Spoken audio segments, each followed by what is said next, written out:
झनक की कहानी अब उस मोड़ पर आ चुकी है जहां से हर रिश्ते की परख होने वाली है। बॉस हाउस में झनक और अनिरुद्ध की शादी की चर्चा जोरों पर है, लेकिन हर किसी की भावनाएं और इरादे अभी तक साफ नहीं है। अनुज के घर नहीं आने से ठमी बहुत परेशान रहती है।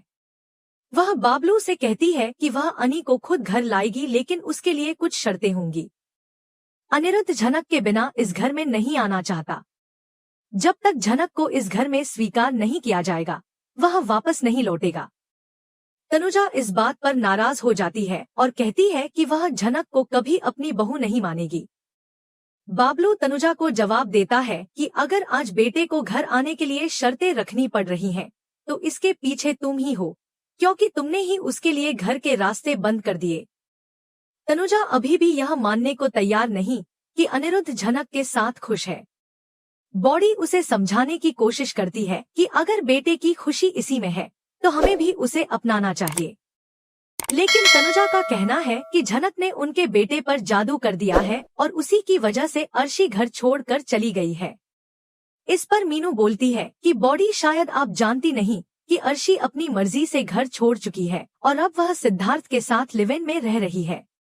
उसे यहाँ से जाने का कोई अफसोस नहीं है। मीनू सबको याद दिलाती है कि झनक आखिरकार किसकी बेटी है, और अगर यकीन नहीं हो तो सृष्टि से पूछा जा सकता है। छोटन कहता है कि वह चाहता था अनिरुद्ध और झनक की शादी इसी घर में हो, लेकिन अगर घरवाले नहीं मानते तो वे कहीं और शादी कर लेंगे। थमी कहती है कि अगर अनिरुद्ध की यही इच्छा है तो शादी इसी घर में होगी। तनुजा को यह एहसास हो जाता है कि अगर उसने शादी के लिए मना किया तो उसका बेटा भी उसे हमेशा के लिए छोड़ देगा। छोटन सभी से पुष्टि करता है कि वे झनक और अनिरुद्ध की शादी के लिए तैयार हैं। फिर मीनू, बड़ी मान, बाबू, बॉडी और बाबलू सब मिलकर झनक के पास जाते हैं। झनक सबको देख बहुत खुश होती है और बड़ी बुआ पूछती है कि अब कब घर चलना है, लेकिन अनिरुद्ध स्पष्ट कर देता है कि वह उस घर में नहीं जाएगा। बड़ी बुआ उसे समझाती है कि अगर झनक भी साथ चले तो क्या वह घर आएगा। अनिरुद्ध मना कर देता है क्योंकि उसे डर है कि उसके माँ बाबा झनक को ताने मारेंगे और उसका जीना मुश्किल कर देंगे। मीनू कहती है कि सब उसकी और झनक की शादी के लिए तैयार हैं और इसलिए वे उसे लेने आए हैं। बावजूद इसके अनिरुद्ध अभी भी हिचकिचा रहा है। झनक तो मान जाती है, लेकिन अनिरुद्ध को यकीन नहीं कि वह उस माहौल में झनक को खुश रख पाएगा। इस सब के बीच कहानी एक नए मोड़ पर आ जाती है जब झनक को एक खतरनाक साजिश की भनक लगती है। उसे पता चलता है कि अर्शी के बच्चे को 2 नर्सों ने बदल दिया है। झनक को यह जानकारी चौंका देती है और वह दोनों नर्सों को सबक सिखाने की ठान लेती है। कहानी उस वक्त और भी रोचक हो जाती है जब नर्सें अर्शी के बच्चे को किसी और के बच्चे के साथ बदलने की कोशिश करती हैं और यह बात किसी को भी पता नहीं चलती। लेकिन झनक को उन पर शक हो जाता है और वह उनका पीछा करना शुरू कर देती है। नर्स जब बच्चे को किसी अनजान आदमी को सौंपने जा रही होती है तो झनक सब सुन लेती है। वह देखती है कि नर्स कह रही है यह अर्शी मैम का बच्चा है, लेकिन किसी को यह बात नहीं पता चलनी चाहिए। झनक यह सुनते ही बहुत गुस्से में आ जाती है और तुरंत एक नर्स को पकड़ लेती है। नर्स झनक से कहती है कि अर्शी का बच्चा तो मर चुका है और यह जो बच्चा है वह उसका नहीं है। झनक को यकीन हो जाता है कि बहुत बड़ी गड़बड़ी हुई है और वह नर्स का पीछा करती हुई देखती है कि वह एक मरा हुआ बच्चा अर्शी को देने जा रही है। झनक को यह सब देखकर बहुत गुस्सा आता है और वह एक नर्स को जोरदार थप्पड़ मारती है। वह कहती है कि यह अपराध इतना बड़ा है कि इसकी माफी नहीं हो सकती। झनक दोनों नर्सों को डॉक्टर के पास ले जाती है और डॉक्टर से कहती है कि इस अस्पताल में आखिर क्या चल रहा है। डॉक्टर भी हैरान रह जाता है क्योंकि नर्सें अपनी गलती मानने को तैयार नहीं होती। उन्हें पता होता है कि झनक के पास कोई पुख्ता सबूत नहीं है, लेकिन झनक हार मानने वाली नहीं है। वह अब किसी भी कीमत पर सच को सामने लाएगी और अर्शी को उसका बच्चा वापस दिलाकर ही मानेगी। अब देखना यह है कि क्या झनक सच साबित कर पाएगी और क्या अनिरुद्ध अपने परिवार को मना पाएगा। क्या बॉस हाउस झनक और अनिरुद्ध की शादी का गवाह बनेगा या फिर यह रिश्ते एक और तूफान का सामना करेंगे। अर्शी का भविष्य क्या होगा और सिद्धार्थ से उसकी शादी होगी या नहीं, इन सभी सवालों के जवाब अब धीरे धीरे सामने आने वाले हैं। जैसे ही पहले हिस्से में झनक ने नर्सों की साजिश का पर्दाफाश किया, कहानी ने एक और दिलचस्प मोड़ लिया। अनिरुद्ध भी वहां पहुंच चुका था और अब वह सच्चाई जानने के लिए डीएनए टेस्ट करवाने का फैसला करता है। यह टेस्ट ही सारी गुत्थियां सुलझा देगा। लेकिन जैसे ही सभी को लग रहा होता है कि चीजें अब संभल जाएंगी, अर्शी के साथ एक बड़ा हादसा हो जाता है। वह सीढ़ियों से गिर जाती है। उसके मुंह से कोई आवाज नहीं निकलती, लेकिन अपनी पूरी ताकत लगाकर वह थमी को पुकारती है। थमी दौड़कर आती है और देखती है कि अर्शी जमीन पर पड़ी कराह रही है। वह तुरंत पूछती है, अर्शी, ये क्या हुआ तुम्हें? तुम कैसे गिर गई? कुछ हुआ तो नहीं? अर्शी अपने पेट को पकड़कर दर्द में रोती है और घबराहट से कहती है, थमी, मेरा बच्चा बचेगा या नहीं? मुझे लगता है कुछ गलत हो गया है। प्लीज सबको बताइए कि मैं सीढ़ियों से गिर गई हूँ। थमी का चेहरा घबरा जाता है। वह कहती है, ऐसे समय पर गिरना अपशगुन माना जाता है। ऐसा नहीं होना चाहिए था। लेकिन घबराओ मत, मैं अभी अनिरुद्ध को कॉल करती हूँ।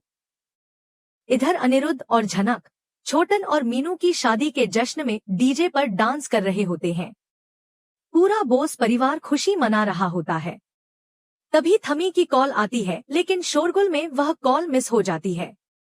उसी वक्त अर्शी की हालत और बिगड़ती जाती है और वह सोफे पर बैठकर लगातार रोती रहती है।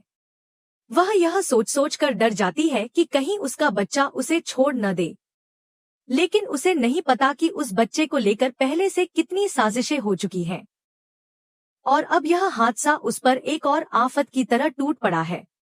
इस बीच अर्शी अपनी हदें पार करते हुए एक बार फिर खुद को पीड़िता बताने लगती है। वह थमी से कहती है, इस घर की बहू तो मैं हूँ। मैंने ही सब कुछ त्याग किया है आप लोगों की खुशी के लिए। मैंने अपनी शादीशुदा जिंदगी भी कुर्बान कर दी। वह कहती है कि शुरुआत में उसने और अनिरुद्ध ने रिश्ता स्वीकार नहीं किया था, लेकिन बाद में दोनों ने इसे समझा और अपनाया। लेकिन आप लोगों ने जबरन उनका रिश्ता तोड़वाया। अब झनक इस सब के बीच चुप रहने वाली नहीं होती। वह सामने आकर अपनी बात रखती है और दृढ़ता से कहती है, अगर मैं चाहती तो अपना हक मांग सकती थी। उस स्थिति में आप यहाँ खड़ी होकर मुझसे इस तरह बात नहीं कर रही होती। मैंने हमेशा सिर्फ दिया है, छीना नहीं। झनक के तेवर देखकर अर्शी का मुंह बन जाता है। वह सोचती है, इस लड़की की इतनी हिम्मत। मैं अनिरुद्ध के बच्चे की मां बनने वाली हूँ, फिर भी यह अपने रिश्ते की बात कर रही है।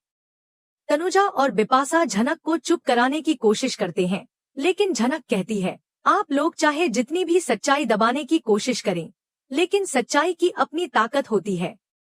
वह कभी न कभी जरूर सामने आती है। और आज मैं वह सच्चाई सबको बता रही हूँ। झनक के इन शब्दों को सुनकर अनिरुद्ध खुद भी सोच में पड़ जाता है। वह महसूस करता है कि झनक जो कुछ भी कह रही है वह एकदम सच है।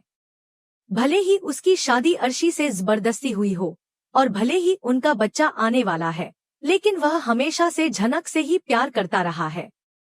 उसकी जगह झनक के दिल में कोई और ले ही नहीं सकता। इन सबके बीच सबसे ज्यादा तकलीफदेह दृश्य तब होता है जब बाहर से आए डॉक्टर विमान, जो खुद एक अनुभवी और मशहूर डॉक्टर हैं, वह अपने बीमार बच्चे को लेकर झनक के पास आते हैं।